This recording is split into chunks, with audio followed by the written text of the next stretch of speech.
Everyone is talking about real estate these days, and we have Victoria Rivadeneira, licensed sales associate and team leader of the Osprey Group, and Anthony Pepe, VP of Residential Home Funding. Two experts with many years of successful experience. We are so glad that both of you joined us today. Welcome back, Victoria. Thank you so much. I'm so happy to be here. So, last time we talked about how many people, want to be a part of the real estate market when it comes to Tampa Bay. Why is that? What advice do you share with them when people are like, okay, Victoria, what can we do? Right. Well, yes, Tampa Bay is very appealing to so many different people.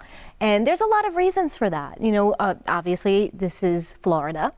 So we are a no-tax state.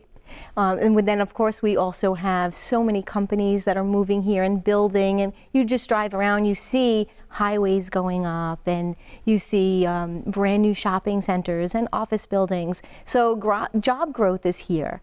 That's a wonderful thing. But the real reason, I think, is because it's so beautiful. You come down here on vacation and you fall in love with this area.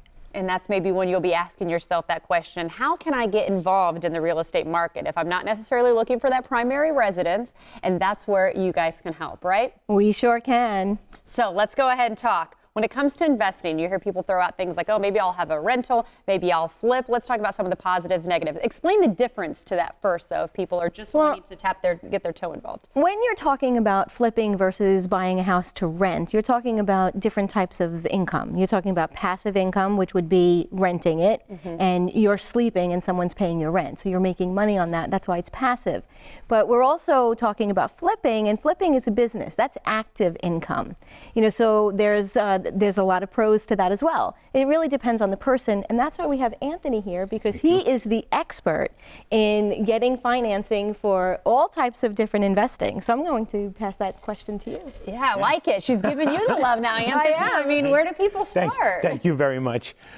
There's a lot to investing in real estate. The fix and flip, unless you're lucky enough to be picked up by HGTV. You're going to need to have rare. Right, which is where you have to do your homework into the area. And on the rental side, it's great because, again, like what you have said, it's that income for long term. So what sets it apart? Well, the programs for fix and flip are a little bit different because with that, they're giving you acquisition money, renovation money, and then obviously you're turning it to sell it. But the rules still apply. Do your research on the area. Make sure the area is one that's in demand, that it has the amenities around, whether it be a schoolyard, whether it be good schools, I should say, whether it's going on to, public transportation, in demands. Maybe it has to have a pool, it doesn't have to have a pool, but you also need to have a good group of people around you. A very competent realtor that knows the marketplace, a lender that could get you the highest amount of financing possible for the transaction. And then you have to, like anything else, you have to need a good contractor. Unless you're very handy and you know how to fix it all, you need a good team around you to help you. And again, you can handle the finances. And we can handle the financing, and we could go up to almost 90 LTV we could do on acquisition, on investment, and fix and flip.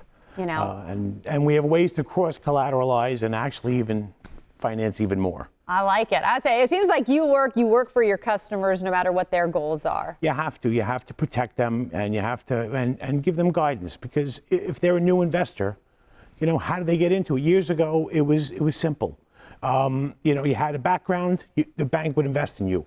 Now we're doing that for the first-time investor, and we're mentoring them, and that's really what people need. And Victoria, I know you've got a passion for kind of keeping people informed the correct way. How would you work with someone in this situation so that people know they can pick up the phone and give you a call here in closing? Well, one, you really need to know what the person is looking for and what they, he mentioned before something about HGTV.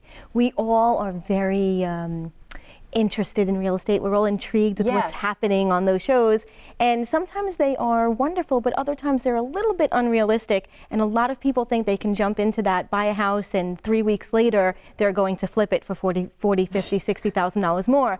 And an average flip will usually take about 6 months, so you need to know that going into it. Be realistic. And that's really good for someone who can do that and has that skill.